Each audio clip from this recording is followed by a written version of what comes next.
হ্যাঁ, এই কথাটা চরম সত্যি। একজন মানুষ হেরে গেলেও একজন মা কখনোই হারেন না, হারতে চান না। আর যখন সেই লড়াইটা তার মেয়ের সাথে অবিচার হওয়ার জন্যে তাকে লড়তে হচ্ছে, তিনি সব সময় চেষ্টা করবেন তার মেয়ের প্রতি যে অবিচার হয়েছে তার বিচারটা যাতে সঠিকভাবে হয়। তার জন্যে তিনি যা পারবেন তিনি তাই করবেন।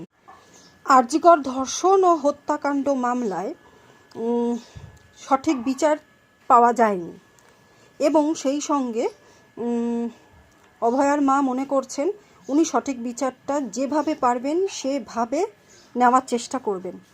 উনি ওনার জায়গায় ঠিক আছেন, হয়তো ক্ষমতায় আসলে উনি সঠিক বিচারটা পাবেন। ক্ষমতা যেখানে থাকে সেখানে অনেক সময় সঠিক বিচার পাওয়া হয়েও যায়, তবে দ্বন্দ্ব একটা থেকেই যায়। উনি যে পদক্ষেপটা নিয়েছেন সেটা উনি যা ভালো বুঝেছেন তাই করেছেন, ঠিক করেছেন। কিন্তু ওই পদক্ষেপ নেওয়ার সময় ওনাকে খেয়াল রাখতে হবে ওনার মেয়ের যে ধর্ষণ এবং হত্যাটা করা হয়েছিল সেই হত্যার প্রমাণ লোপাট হয়ে গেছে না এখনও ঠিক আছে, ওনার কাছে প্রমাণগুলো আছে তো।